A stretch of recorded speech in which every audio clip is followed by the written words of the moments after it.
Halo adik-adik, jumpa lagi dengan Miss Manda. Pada video kali ini, Miss Manda akan menjelaskan tentang penggunaan huruf kapital. Oke, yuk kita simak bersama-sama. Oke, fungsi yang pertama ya, huruf kapital dipakai sebagai huruf pertama di awal kalimat. Nah, ini dia contohnya ya. Jadi kalimat itu harus diawali huruf kapital ya, adik-adik ya, diingat-ingat. Jadi nanti kalimat itu kan ada 3 jenis, kalimat perintah, kalimat tanya, dan kalimat berita, gitu ya. Semuanya harus diawali dengan huruf kapital, gitu ya. Ini dia, ada contohnya. Misalnya nih ada kalimat tanya ya, kalimat tanya itu menggunakan tanda tanya ya di akhir kalimat. Nah ini misalnya di mana rumahmu? Nah di sini D, nah D untuk mengawali kalimat itu menggunakan huruf kapital, gitu ya. Lalu di sini semisal dia sedang membaca buku, itu adalah kalimat berita, gitu ya. Diakhiri tanda titik. D-nya juga diawali huruf seperti itu. Lalu misalnya kerjakan soal ini. Nah, ini adalah kalimat perintah. Jadi ini pun juga harus diawali dengan huruf kapital, gitu ya. Jadi ketiga contoh ini adalah kalimat. Nah, jadi harus diawali dengan huruf kapital, gitu ya. Baik, kita ke fungsi huruf kapital yang kedua. Nah, ini dia. Fungsi huruf kapital yang kedua itu dipakai sebagai huruf pertama unsur nama orang, gitu ya, termasuk julukan, gitu ya. Apa nih contohnya?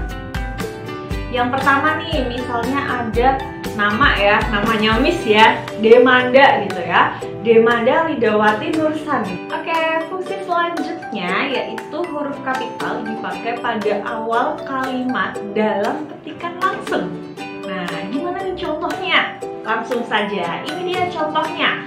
Misalnya ada kalimat langsung ya, adik bertanya, koma tanda petik, gitu ya, kapan kita pulang? Nah, ini adalah yang diapit tanda petik itu adalah kalimat langsung ya, artinya adalah kalimat yang diucapkan tapi harus kita tulis, gitu ya. Jadi kalimat yang diucapkan tapi ditulis, itu namanya kalimat langsung, ditandai dengan diapit tanda petik 2, gitu ya. Jadi contohnya seperti ini ya. Jadi di awal kalimat juga diawali huruf kapital, seperti itu. Jelas ya adik-adik ya. Lalu setelahnya huruf kapital dipakai sebagai huruf pertama unsur nama gelar kehormatan, keturunan, keagamaan, atau akademik yang diikuti nama orang, gitu ya. Termasuk gelar akademik yang mengikuti nama orang. Wah, ini maksudnya gimana ya?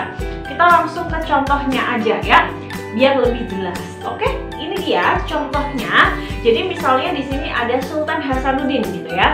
Sultan itu kan gelar ya, gelar. Sultan S-nya huruf kapital. Lalu Hasanuddin hanya juga kapital. Hasanuddin adalah nama yang punya gelar, gitu ya. Jadinya dia diawali huruf kapital. Lalu misalnya nih ada Mahaputra Yamin, gitu ya. Mahaputra ini juga gelar ya. Jadi M-nya diawali kapital. Lalu Yamin itu karena nama orang, juga dia Y-nya diawali huruf kapital. Lalu misalnya di sini lagi ada Haji Agus Salim, gitu ya. Hajinya itu gelar juga ya. Tapi gelar non akademis, dia juga diawali huruf kapital. Jadi hanya kapital. Lalu Agus Salim A sama S-nya diawali huruf kapital juga karena dia adalah nama orang, seperti itu. Lalu nih misalnya ada dokter ya, Dr. Muhammad Hatta. Nah, dokter itu adalah gelar akademis yang diperoleh saat kita telah menyelesaikan S3, gitu ya. Jadi nanti akan ada dokter. Nah, dokter itu karena gelar itu juga diawali kapital. Lalu nama yang mengikuti juga diawali huruf kapital. Seperti itu ya adik-adik ya. Sudah sangat jelas ya. Oke, kita ke fungsi huruf kapital yang selanjutnya. Nah, di sini huruf kapital itu akan dipakai sebagai huruf pertama unsur nama jabatan. gitu ya. Yang diikuti nama orang ya, jadi harus diikuti nama orang. Jadi contohnya seperti ini, misalnya Presiden Joko Widodo gitu ya. Karena di sini presiden itu kan jabatan ya, terus Joko Widodo itu adalah nama presiden, sehingga kata presiden itu P-nya harus diawali huruf kapital gitu ya, karena dia adalah jabatan dan diikuti nama orang seperti itu. Lalu misalnya nih Presiden Indonesia, Indonesia itu wilayah yang dijabat gitu ya, jadi tidak hanya jabatan yang diikuti nama yang menjabat, tapi jabatan yang diikuti oleh wilayah yang dijabat pun juga akan kapital. Contohnya ini ya, Presiden Indonesia. Presiden Indonesia P-nya kapital ya, I-nya kapital seperti itu. Jadi Presiden Jokowi, Presiden Indonesia semuanya kapital. Tapi nih yang perlu adik-adik ingat, misalnya hanya ada kata presiden tapi tanpa diikuti nama yang menjabat siapa atau wilayah yang dijabat di mana, tanpa diikuti seperti itu akan kecil saja gitu ya.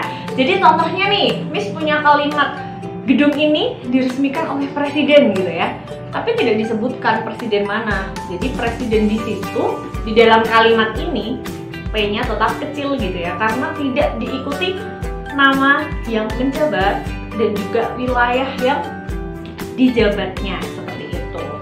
Oke, begitu ya. Kita ke fungsi huruf kapital selanjutnya. Nah, ini dia. Jadi untuk huruf kapital itu akan dipakai sebagai huruf pertama penulisan nama, bangsa, suku, bahasa gitu ya. Jadi itu adalah unsur budaya, biasa disebut sebagai unsur budaya. Ada apa saja?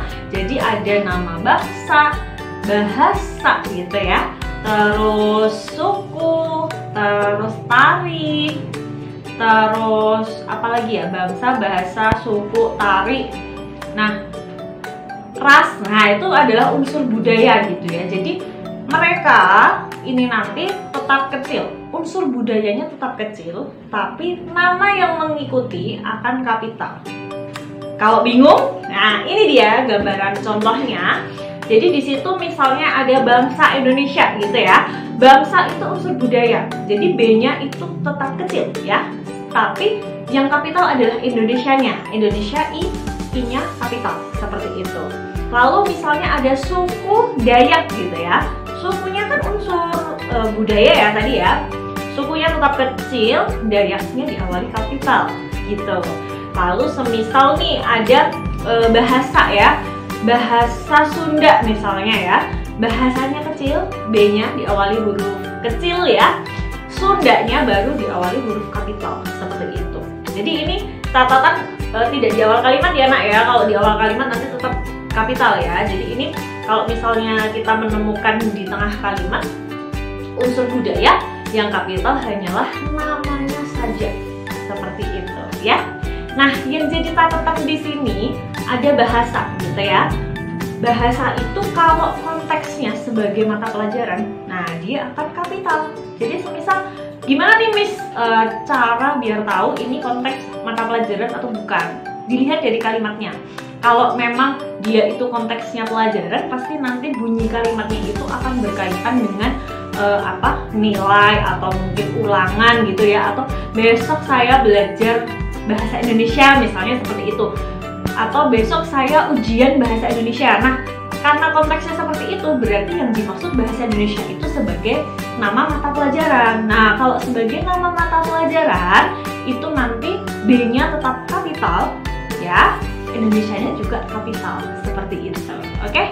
Fungsi selanjutnya yaitu huruf kapital itu dipakai sebagai huruf pertama nama tahun, bulan, dan juga hari. Nah, ini aturannya sama seperti penulisan unsur budaya tadi ya. Jadi misalnya ada tahun, hari, bulan seperti itu, yang kapital hanyalah namanya. Jadi misalnya nih ada tahun Hijriyah. Nah, tahunnya T-nya itu tetap kecil. Hijriyahnya karena itu nama tahun, berarti diawali huruf kapital seperti itu. Lalu semisal ada bulan. Agustus seperti itu ya. Bulannya kecil, B. B-nya diawali huruf kecil saja, lalu Agustusnya karena dia nama bulan, berarti dia diawali huruf kapital seperti itu. Lalu misalnya hari ya, hari Rabu gitu ya, harinya kecil gitu ya. Rabu, R-nya diawali huruf kapital seperti itu ya adik-adik ya. Jadi prinsipnya untuk penulisan nama hari, bulan, dan tahun itu sama dengan penulisan unsur budaya yang sebelumnya dijelaskan. Oke, bisa ya diingat-ingat ya. Baik. Oke, yang terakhir di sini adalah yang sering mengecoh ya. Jadi nama jenis itu tidak perlu diawali kapital. Nah, nama jenis itu apa? Misalnya nih ada jeruk Bali gitu ya. Artinya ini bukan berarti jeruk yang berasal dari Bali ya, tapi jenis jeruk itu adalah nama jenis jeruk itu adalah Bali gitu ya. Jadi jeruk Bali itu kecil semua gitu ya. Ada lagi nih, ada misalnya petai Cina. Petai Cina juga sama, jadi dia nama jenis petai. Gula Jawa juga nama jenis gula, jadi mereka tidak perlu kapital. Gitu ya adik-adik ya. Oke? Ya, jadi untuk fungsi huruf kapital, nah ini sebetulnya masih ada beberapa, tapi akan Miss lanjutkan di part berikutnya. Jadi nanti simak terus video dari Miss ya. Jadi untuk pelajaran mengenai huruf kapital kali ini Miss cukupkan, oke ya. Semoga bisa membantu adik-adik dan semoga setelah menonton video ini jadi lebih jelas dan bisa membedakan ya mana kapital, mana bukan gitu ya. Kapan kita harus pakai huruf kapital, kapan kita tidak perlu pakai huruf kapital. Gitu ya adik-adik ya. Semoga bisa membantu. Sampai jumpa di video selanjutnya. Dadah!